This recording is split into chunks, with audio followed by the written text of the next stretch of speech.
Muchísimas gracias por acompañarnos aquí en el Ágora, que ha sido el pulmón del evento, donde se ha dinamizado todo, donde pues hemos podido ver numerosas charlas muy interesantes. Agradeceros que estéis aquí. Este es el broche final, el último evento.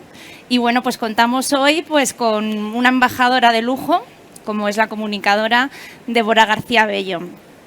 Por daros algunas pinceladas de quién es. Débora es una gran comunicadora. Ella es química, investigadora, divulgadora científica, es investigadora de ciencias de materiales en el Centro de Investigaciones Científicas Avanzadas de la Universidad de A Coruña. Colabora también como comunicadora científica en numerosos medios de comunicación, en Televisión Española, en La Sexta, en la Televisión de Galicia, Radio Nacional de España, en la columna semanal de La Sexta. Y tiene numerosos premios, reconocimientos precisamente por esta labor divulgativa y la verdad es que es una grandísima embajadora de la química y hoy nos está acompañando precisamente en este broche final para explicarnos un poco cuál es su visión, compartir con nosotros su visión sobre cuál es ese futuro de la química, hacia dónde van estas 4 áreas que hemos estado pudiendo ver estos días. Y además de estas reflexiones que vamos a compartir con ella, nos gustaría que al final pudierais plantearle preguntas y que comentarais y tuviéramos la oportunidad de intercambiar esos puntos de vista, como os digo, en ese broche final que hoy queremos poner aquí como colofón a este evento. Así que muchas gracias y adelante, Débora. Muchas gracias por acompañarnos.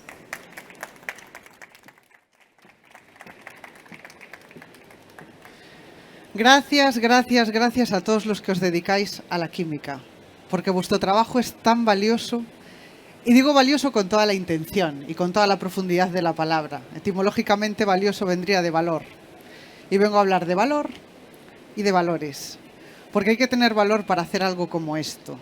O sea, estoy de celebración, estoy emocionada porque es la primera vez que vengo a Expoquimia y estoy emocionada porque esto es una celebración de la química. Y tenemos que celebrarla cada día más. Y esto es una celebración también porque hemos conseguido estar aquí en medio de una pandemia. Y gracias a la química parece que, no es que la pandemia se haya acabado, pero gracias a la química casi. Y también tenemos que reivindicar eso. Porque pensamos a lo mejor en la química y se habla a lo mejor de qué importante los desinfectantes, los jabones, el gel hidroalcohólico, pero en realidad está detrás de absolutamente todas las cosas. No solo de que funcionen, sino de saber cómo funcionan, ¿no? Por ejemplo, en el caso de los jabones, el saber exactamente cómo un jabón con su tensioactivo es capaz de solubilizar esa envoltura lipídica que tienen virus y que tienen otros microorganismos, entender ese proceso. ¿Cuántas vidas ha salvado el jabón? No ahora, a lo largo de toda la historia. ¿Cuántas vidas ha salvado el jabón? Conocer que un gel hidroalcohólico, el alcohol es capaz de desnaturalizar las proteínas que este virus justo tiene en esa envoltura y que, por tanto, pierde su capacidad infectiva. Entender cómo funciona ese proceso. La cantidad de cosas que he tenido que divulgar sobre las mascarillas y lo que cuesta que se entienda que las mascarillas de algodón no funcionan, porque lo que funcionan son los plásticos. Las mascarillas son de plástico, por cierto, de fibras poliméricas, y gracias a que son de esas fibras de plástico podemos conseguir unos tamaños, unos poros que son capaces de funcionar como una barrera ante virus y bacterias. Gracias a esa inercia química que tienen estas fibras poliméricas de filtrar. Y todo esto es gracias a la química y hay que contarlo así.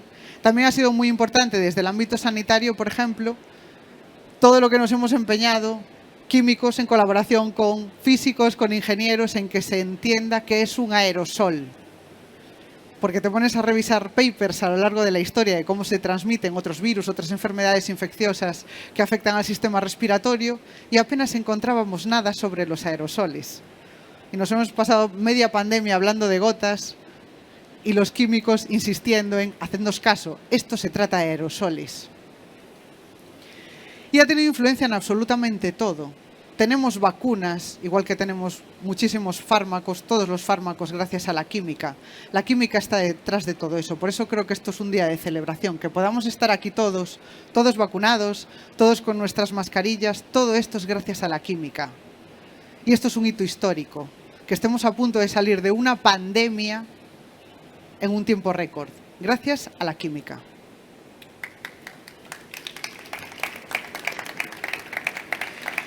Tenemos otros retos por delante, importantes. De hecho, los científicos llevamos años advirtiendo del riesgo de pandemia. Al final vino un virus, pero hablábamos de las bacterias multiresistentes, ¿no? Las superbacterias resistentes a los antibióticos.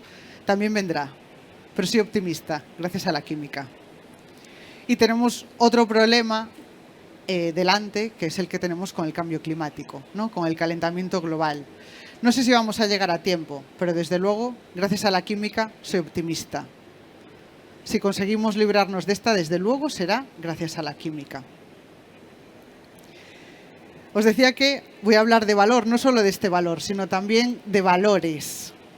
Y claro, últimamente se habla mucho de que estamos como una crisis, ¿no? En crisis de valores, en crisis de las ideas, incluso ante una crisis estética, ¿no? En la que prima lo feo, lo superficial, lo frívolo.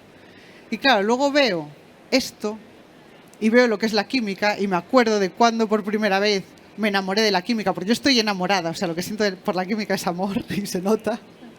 Y me acuerdo de estar en clase de secundaria y la primera vez que descubrí realmente lo que era la química pensé, es que esta es la mejor forma de describir el mundo, porque la química es una manera de describir el mundo, que es elegante, que es precisa y que es bella.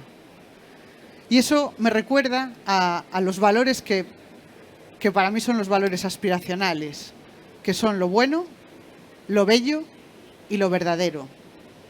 Y eso está en la química. Cuando estaba en secundaria puse un póster de una tabla periódica en mi habitación, cuando me enamoré de la química. Lo puse al lado de un póster de Marilyn Manson y otro de Siouxsie and the Banshees. Y estaba esa tabla periódica. Y en la tabla periódica había una frase que me gustó especialmente, por eso me cogí esa tabla periódica que ponía: la química es progreso y es futuro. Y seguimos hablando de que la química es progreso y es futuro. En esta feria hay 4 ejes principales y el objetivo, a la hora de hablar sobre ellos, porque el objetivo de esta charla era hablar de esos 4 ejes principales con algún ejemplo, y claro, al final tenemos pues, la salud y la alimentación, la economía circular, la transición energética, el cambio climático, la digitalización. Y cuando escogía un ejemplo, inmediatamente ese ejemplo cubría otras partes de otros ejes, ¿no? O sea, pienso en la digitalización y, por ejemplo, pienso en la implantación del 5G en la industria. Y es muy interesante desde el punto de vista de que sí, se reduce la latencia, es más rápido, podemos almacenar más cantidad de información y transmitirla a más velocidad. Pero no solo eso, también tiene que ver con la sostenibilidad. Apostar por el 5G, ¿qué tiene que ver con la sostenibilidad? Todas las búsquedas en Internet que se están haciendo en estos 2 segundos acaban de emitir 1 tonelada de CO2 a la atmósfera. Cada vez que buscáis algo en Google, una única búsqueda emite 0,3 gramos de CO2 a la atmósfera. Pasándonos al 5G, esta reducción por cada bit a nivel energético se reduce un 60%. Las emisiones de CO2 caen gracias al 5G un 15%. Con lo cual, hablamos de digitalización y al mismo tiempo hablamos de sostenibilidad. Y al mismo tiempo hablamos de salud, porque que llegue el 5G, por ejemplo, influye en que tenga Internet algunas zonas rurales a las que no llega. Y que llegue Internet quiere decir que allí se podrá trabajar. Y eso es generador de futuro. Y que llegue allí Internet, pues sobre todo a la población más envejecida, quiere decir que ahí llega la salud, porque llega la asistencia sanitaria con la teleasistencia. Entonces, al final, todas estas cosas están absolutamente conectadas. Cuando hablamos de futuro, temas de tecnología, digitalización y demás, pensamos inmediatamente en la inteligencia artificial. Por cierto, la inteligencia artificial no es solo me gustan unos zapatos en una red social y luego no paran de salirme esos zapatos cada vez que entro en Internet. Es eso, pero no es solo eso. Ahora el futuro de la inteligencia artificial lo marca la aplicación de la inteligencia artificial al diagnóstico de enfermedades, desde enfermedades dermatológicas hasta enfermedades neurodegenerativas. Parkinson, Alzheimer, esclerosis, epilepsia. ¿Y esto? ¿Qué papel tiene la química en esto? Pues, por ejemplo, con respecto a las enfermedades neurodegenerativas, que la mayoría se diagnostican por técnicas de imagen, el PET, una resonancia, al final lo que mide son biomarcadores. Y estos biomarcadores son moléculas. Y no solo las tienes que detectar, las tienes que determinar, las tienes que medir y entender cómo funcionan desde un punto de vista metabólico. La química también está ahí. Gracias a la inteligencia artificial aplicada al diagnóstico de enfermedades neurodegenerativas, ahora mismo, por ejemplo, la epilepsia refractaria ya es operable. Hay más cosas que van a influir en el futuro, ¿no? Por ejemplo, pienso en la circularidad, que para mí es la clave. La circularidad realmente no es nada nuevo. O sea, lo llevamos haciendo mucho tiempo en pequeñas cosas. Me gusta poner el ejemplo de la concha de la vieira de los peregrinos. Es un gran ejemplo de cómo un residuo se transforma inmediatamente en un recurso una y otra vez.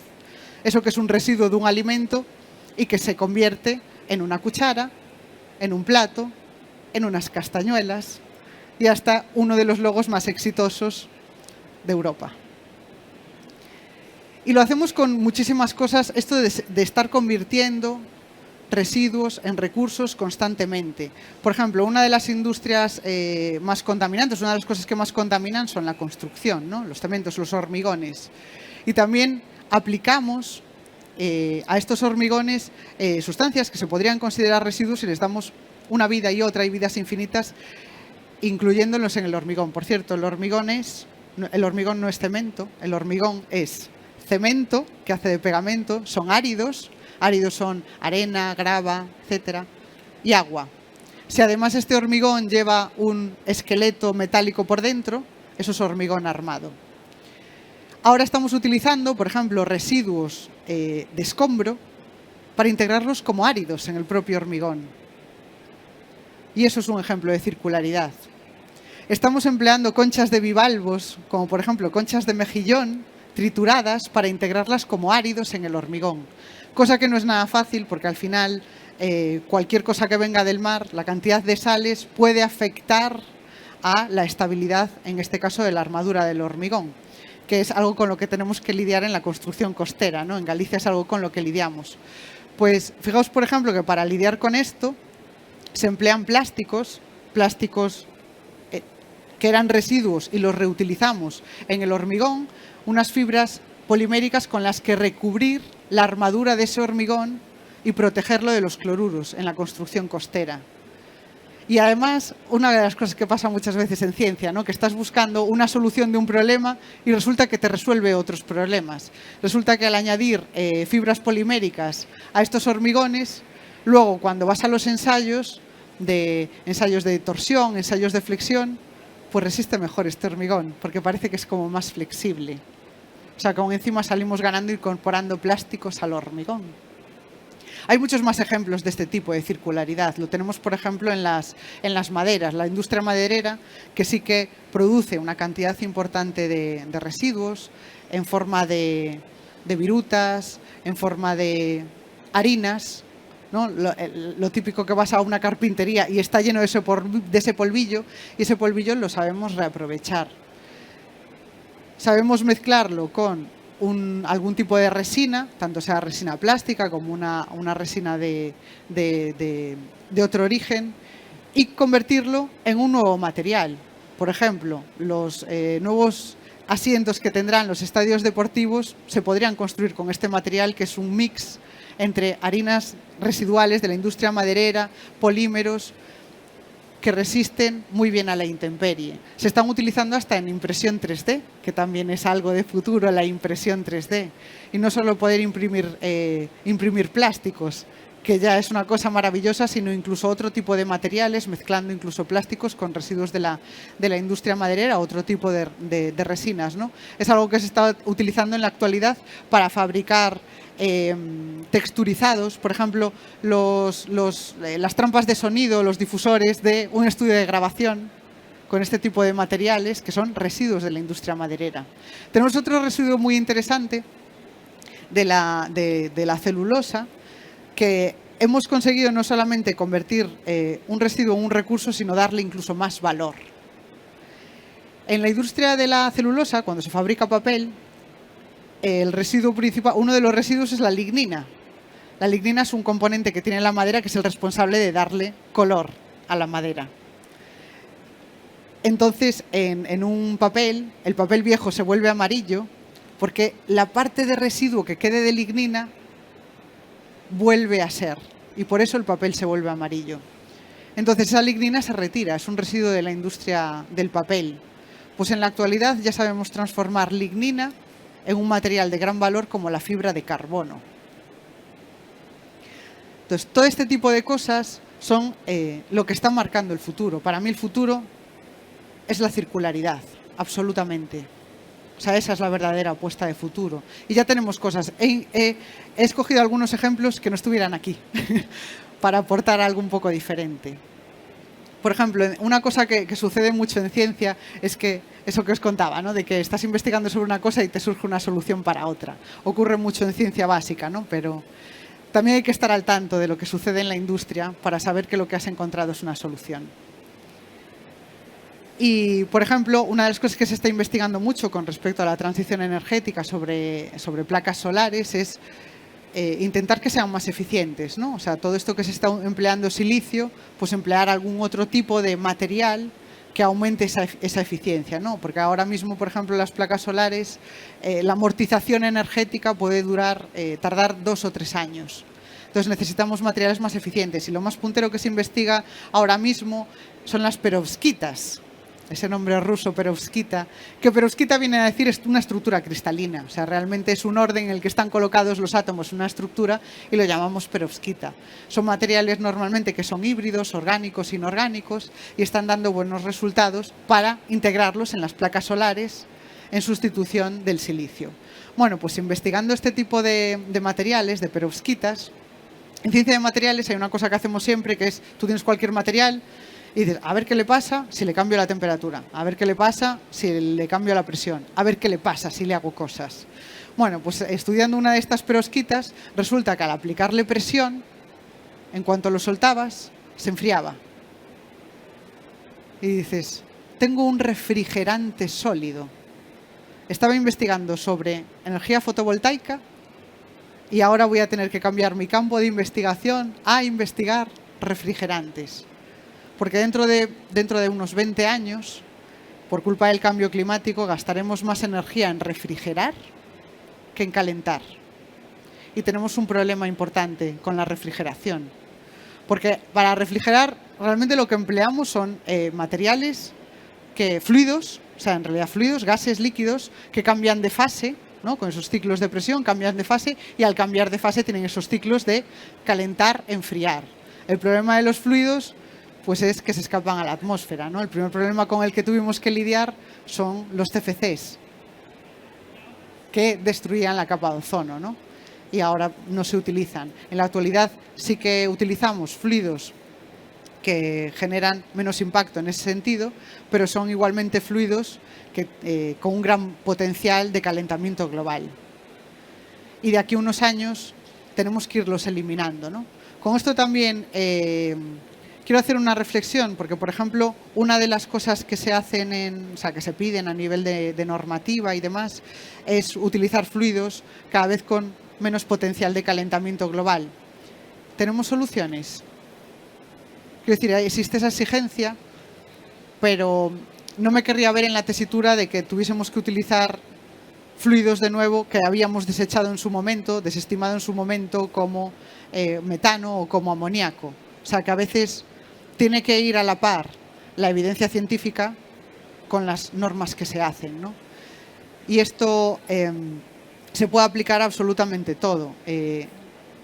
Por ejemplo, otro ejemplo del que he hablado estos días es del reciclaje químico, ¿no? ¿Cómo es posible que en este momento un plástico reciclado por reciclaje químico no sea legalmente reconocido como un plástico reciclado? O sea, al final todo tiene que llegar hasta arriba. Esa evidencia científica No solamente tiene que llegar hasta el consumidor, a la industria y más allá, porque si no, al final muchos cambios que están ahí y que la evidencia científica los respalda, y luego ves que no se integran realmente en las soluciones. Hace poco, en una encuesta que se estaba haciendo sobre el tema de envasado en industria alimentaria, hacían una encuesta a un grupo de empresas de cuál es el material por el que estáis apostando para vuestros envases de cara al futuro, que sea más sostenible. En torno al 30% decía plástico reciclado. Bien, es una buena respuesta. El 50% decía materiales celulósicos, cartón y papel. Y me preguntaron, ¿qué te parece? Y yo dije, pues que no estamos en los años 60, afortunadamente. Entonces, esto es al final lo que llega, ¿no? Que si tú pones unas normas de determinada manera y la industria se adecua a ellas, el consumidor también. O sea, no podemos responder a demandas de un consumidor que a veces está desinformado, ¿no? Como, por ejemplo, pues que le parezca maravilloso que un envase sea de cartón por fuera, es cartón, es marrón, es ecológico, y por dentro tenga plástico y estamos ante un material compuesto que a lo mejor no se puede separar o no se puede reciclar o difícilmente se podría reciclar. Y estas cosas hay que contarlas. Y hay que contarlas para que lleguen a todos los niveles, ¿no? O sea, necesitamos compartir el conocimiento científico. Primero, porque el conocimiento es placer. El conocimiento es la forma más sofisticada de placer. Y además, el conocimiento contribuye a la libertad. Y cuando usamos la palabra libertad, no quiero que penséis en un consumidor que escoge una cosa u otra en un criterio de si es más sostenible o no solo. O sea, esa libertad tiene que venir desde arriba, tiene que tener las suficientes opciones como para poder escoger y que estas opciones estén validadas y que tengan evidencia científica detrás. Por eso, una de las exigencias que me gustaría hacer es que dejemos de ser cómplices del desconocimiento. O sea, no hay que satisfacer este tipo de demandas que no están basadas en ningún tipo de evidencia científica, porque sí, por modas, porque queda bien, porque es lo que se lleva. No podemos ser cómplices del desconocimiento. Y hay mucho desconocimiento. Tenemos un problemón de incultura científica. Un problemón. Según las encuestas, más de la mitad de la población no es capaz de entender una noticia de ciencia. Asumen que no tienen la cultura científica para entender una noticia de ciencia. Entonces, no podemos permitir que esa incultura, que ese desconocimiento marque la agenda. Y es una de las cosas que está sucediendo. Entonces, no podemos ser cómplices del desconocimiento. El desconocimiento, ser cómplices del desconocimiento, es como ser cómplices de lo falso. Os hablaba antes de estos valores, ¿no?, que yo encuentro en la química, de lo bueno, de lo bello y de lo verdadero. El compromiso real con los objetivos de desarrollo sostenible tiene que ser un compromiso con la evidencia científica. Porque lo bello no es lo opuesto de lo feo, sino de lo falso. Muchas gracias.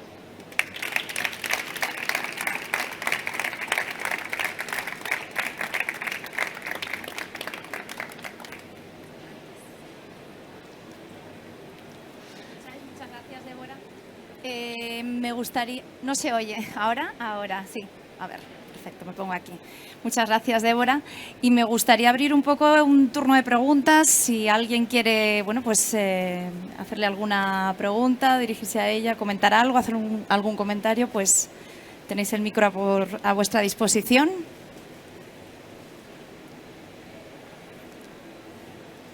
¿Alguien que quiera? Hola, Débora. Los que te seguimos por redes sociales estamos muy al tanto del trabajo que haces para divulgar conceptos que normalmente son complicados, pero que tú pones al alcance de todos. Pero también estamos al tanto de la presión y los ataques que recibes por hacer esa labor, que nos parece algo, digamos, totalmente inaceptable, ¿no? ¿Vale la pena hacer ese trabajo cuando tienes ese precio que pagar? Sí, vale la pena, absolutamente. Es que son 4. O sea, son dañinos, pero son 4. Y eso es lo que tengo que tener en cuenta. Yo no divulgo para esa gente. Yo divulgo para la gente que tiene dudas y que está abierta al conocimiento. No divulgo para negacionistas ni para antivacunas. Esa gente es insensible a la razón. Yo no divulgo para ellos. Está claro. Hola, buenos días. Me gustaría saber qué se puede hacer en un mundo que es tan cutáneo, que cada vez va más a golpe de tuit y tú lo conoces, para realmente divulgar conocimiento y que se pueda tener debates en profundidad, por ejemplo, a la hora de legislar, como ponías ahora en tu charla, o tomar decisiones que van a marcar el futuro de las generaciones venideras. Pues, a ver, claro, yo no sé si se puede cambiar desde abajo, ¿no? Porque, claro, al final la divulgación tiene el alcance que tiene. Pero cuando tú le explicas a alguien, pues, por ejemplo, por poner el ejemplo de los plásticos, ¿no? Porque es uno de los materiales más demonizados. Y yo que doy muchas charlas sobre el tema de los plásticos, en qué se utilizan, no, porque no solamente es mucha gente piensa, es la bolsa del súper y ya está, ¿no? Y es el único debate, y no es el único debate. O sea, al final el plástico lo utilizas en salud, lo utilizas en automoción, en cosas que son indispensables para la seguridad, para el bienestar. Y cuando lo explicas y ves que la gente que te escucha de repente hace ese clic y dice, ostras, que es algo más. Bueno, y que el plástico no es una cosa, ¿no? Que es una familia de materiales y para qué sirve cada uno. Y entonces a lo mejor ya cambia esa perspectiva desde abajo. Siempre digo que, siempre se dice, el consumidor no tiene poder, tiene más del que creemos. Tiene más del que creemos. Porque al final estamos viendo que la industria responde mucho a las demandas de los consumidores y muchas veces se legisla para... bueno, para que les parezca bien a los consumidores, para que le parezca bien a todo el mundo. Por eso es tan importante intentar desterrar esos prejuicios. Una de las maneras puede ser la divulgación, pero la manera fundamental es la educación. Esa es la manera fundamental. Y ahí, con respecto a la ciencia, estamos fallando. Yo fui durante años profesora de ciencias, profesora de química, y terminé bastante desencantada del sistema educativo. Principalmente con la química. Es que la química se enseña mal. La química se enseña mal. La primera vez que das química en tu vida es formulación y no entiendes ni lo que haces. Estudia estos elementos de la tabla periódica y cambia estos números, estúdialos, se llaman valencias, cámbialos y te parece una cosa terrible. O sea, no entiendes ni lo que es la química. Y luego abandonas la secundaria, sabes formular que no sabes ni lo que es, a lo mejor calcular una molaridad que no sabes lo que es, ajustar una reacción que tampoco sabes lo que es, y terminas la secundaria y como no te vayas a un bachillerato de ciencias, eso es todo lo que sabes de la química, nada. Entonces es muy fácil que luego, pues eso, la gente no sabe, entonces la industria sí se adapta a que no sabe, la legislación se adapta a todo esto que no sabemos, entonces tenemos un problema. Por eso... Sí, se puede intentar abordar y hacer algo y algo contribuirá a la divulgación, sí, desde luego, pero lo que tiene que cambiar es la educación. Muchas gracias.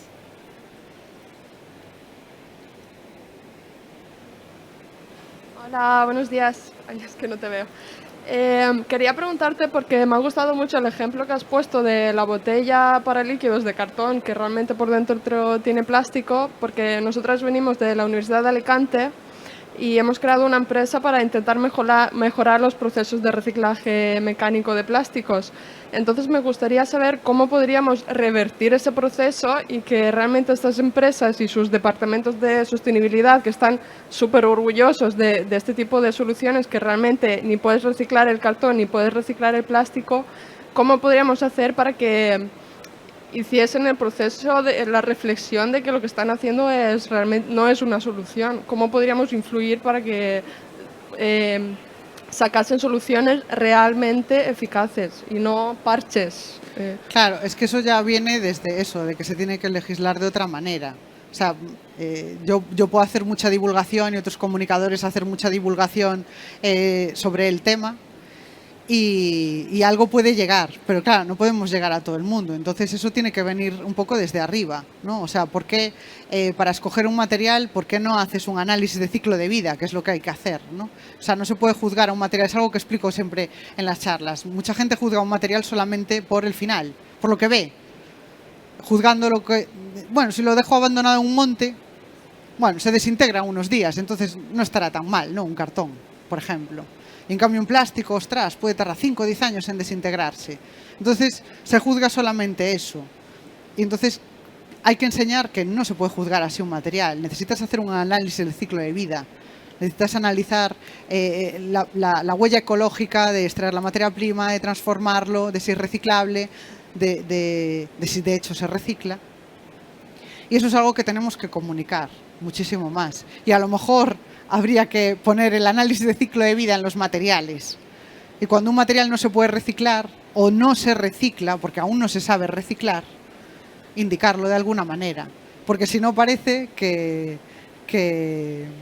los que están ganando son los que hacen envases de color marrón y ya está. Interesante reflexión.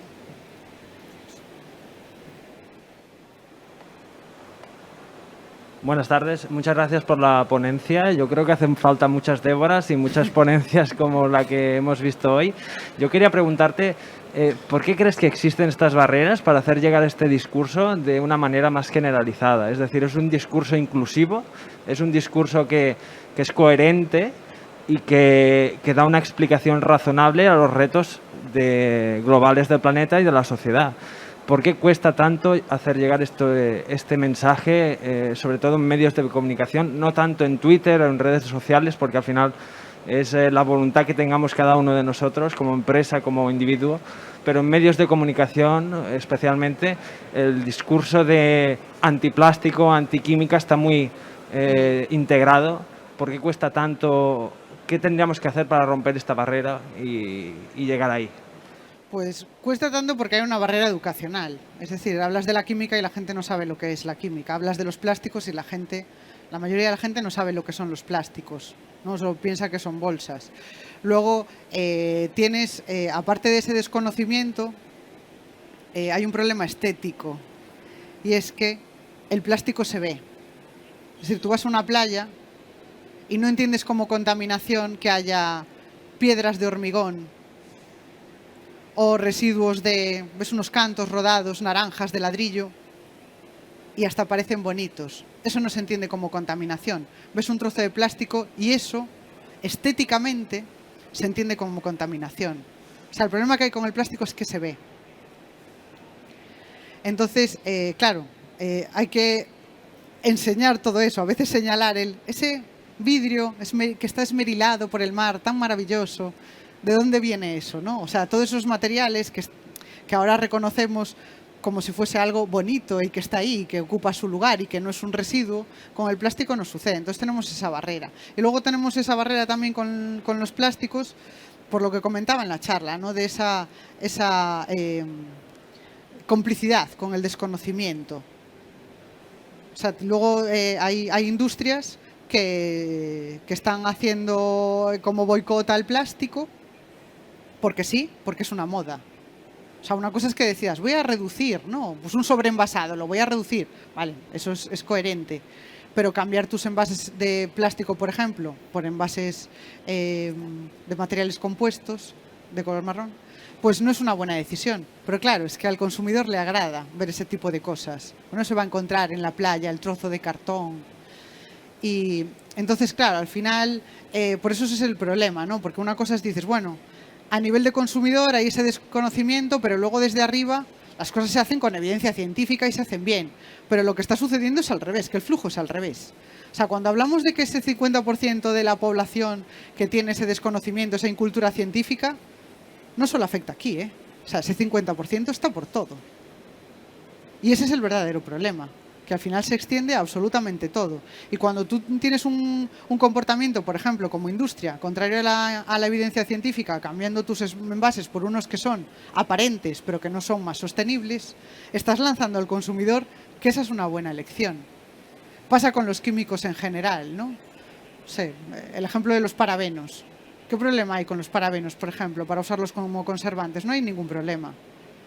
Pero si se genera esa fobia y la industria responde quitando los parabenos, pues ya está. ¿Qué puedes hacer contra eso? Si hasta la industria quita el parabeno. Pues así está ocurriendo con todo.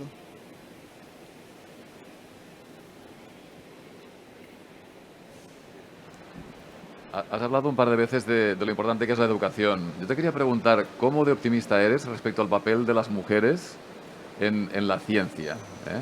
Porque es uno de los retos que tenemos planteados como industria química también. Es que las mujeres en la ciencia tenemos un problema de conciliación. Claro, es que ese es el verdadero problema. Yo siempre que señalo cuál es el problema de la mujer en la ciencia, porque no hay mujeres estudiando ciencia, somos mayoría.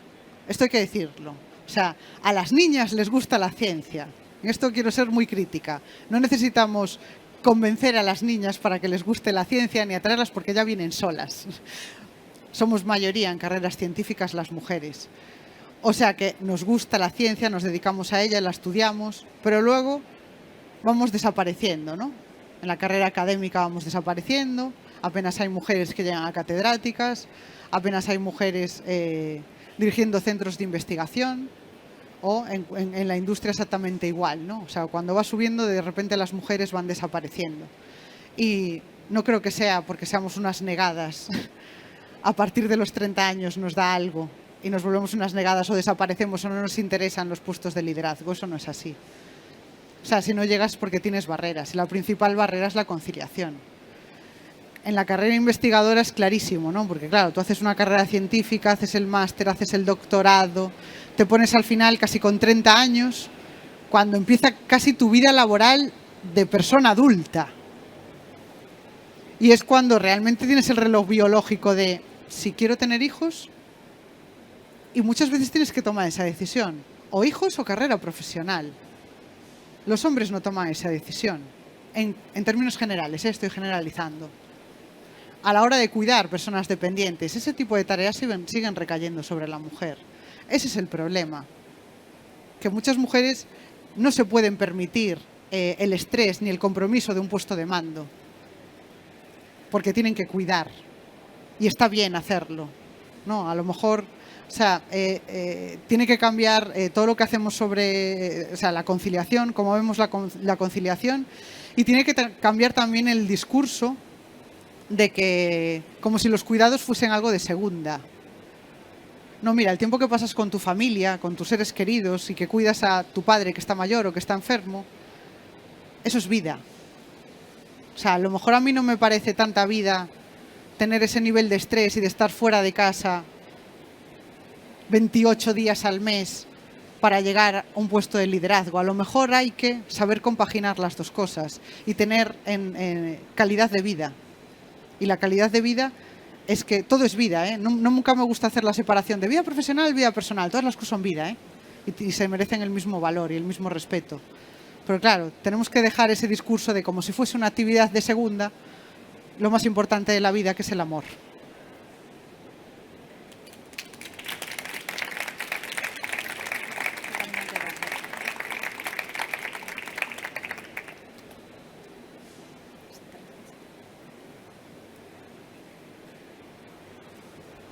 Hola, buenos días. Antes has hablado del problema de los plásticos. ¿Podrías decir algo sobre los microplásticos? Sí, también tenemos problemas con los microplásticos. Claro, porque los microplásticos realmente, cuando acaban en el mar un plástico, digo a nivel macro, se acaba descomponiendo poco a poco, se acaba erosionando y se acaban convirtiendo en microplásticos. Y eso sí que es un problema porque es más difícil de eliminar, ¿no? Y no sabemos aún de qué manera va a afectar. Va a afectar a los ecosistemas marinos, empieza a haber indicios, empieza a haber ya estudios científicos, pero la realidad es que aún no tenemos ni idea de a qué niveles va a afectar esos microplásticos. Y por eso digo que hay que apostar por la circularidad, porque al plástico hay que darle una y otra vida y que se recicle para que no acabe en el mar. Porque al final cada año acaba en el mar en torno a 80 millones de toneladas de plástico, que es una barbaridad. ¿Quién vierte al mar? El 80% de los vertidos al mar vienen de Indonesia, de China. O sea que al final lo que tenemos que tener en cuenta es cómo se están gestionando esos plásticos y quién los está gestionando mal. Y apostar por el reciclado de plásticos y por la circularidad. Pero aún no sabemos cuánto va a afectar eso. Por ejemplo, cuando secamos nuestra ropa de fibras sintéticas en la secadora, creamos un batiburrillo de microplásticos que van a los desagües. Y luego van a las cadenas tróficas y van al mar, van al río. Claro, ¿Usted puede hacer algo en este sentido? No lo sé. No lo sé, o sea, tengo que contestarte que no lo sé, pero es que tampoco sabemos cómo afecta ni a qué nivel afecta. O sea, eso es lo primero que tenemos que estudiar. O sea, no nos podemos preocupar de un problema que no sabemos a qué nivel va a afectar. Entonces tenemos que estudiar cómo afecta esto a la vida marina, pero como cualquier otra sustancia que va a los desagües. Y integrar a lo mejor en los sistemas de tratamiento de aguas, pues igual que otro tipo de sustancias no las vertimos jamás al mar, en los países civilizados por lo menos, pues hacer algo así con los microplásticos para prevenir. Pero ya te digo, no tenemos aún idea de en qué medida afectan ni cómo afectan.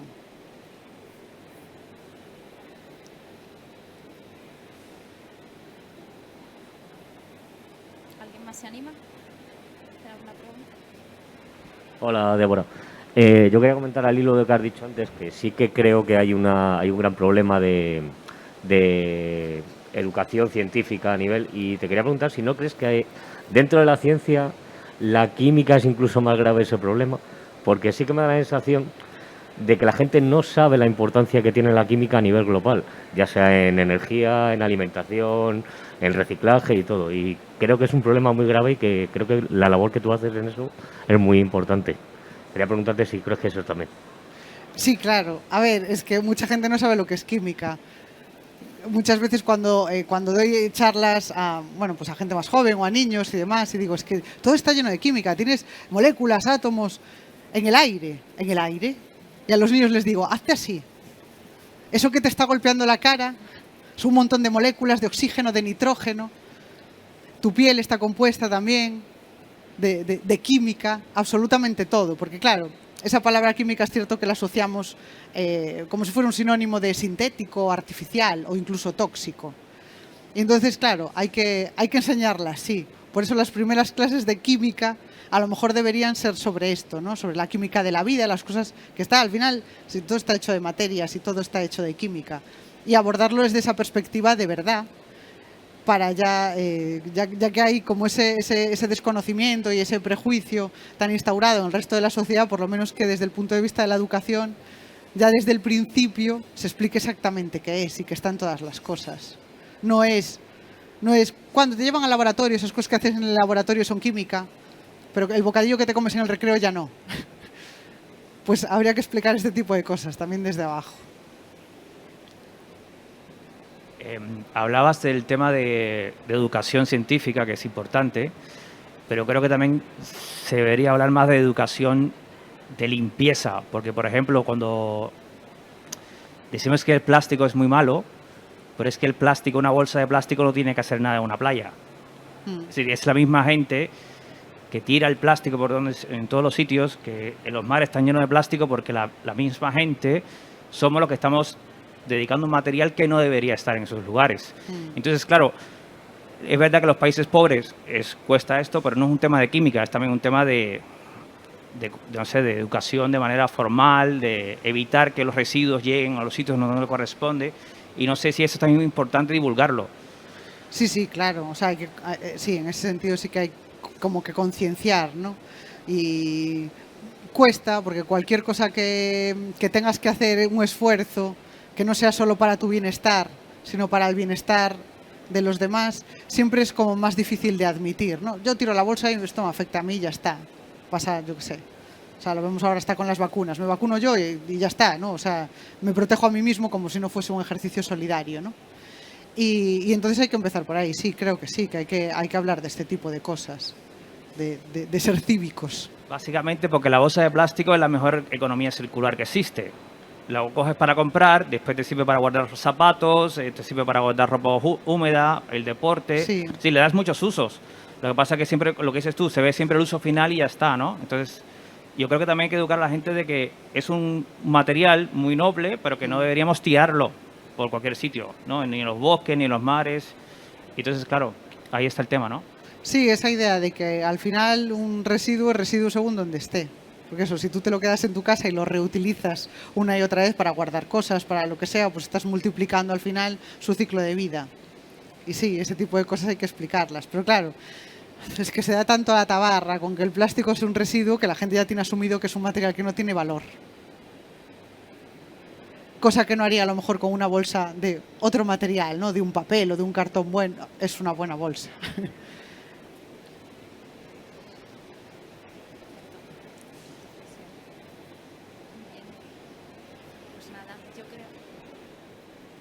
¿No quiere nadie más hacer preguntas? Muy bien. Pues nada, muchísimas gracias, Débora, por acompañarnos. Y yo me quedo con esa frase, me ha encantado, de tu primera tabla periódica, ¿no? Pues eso, a la que yo añado, la química es presente, pero no solo presente, sino, lo que dices tú, progreso y sobre todo futuro.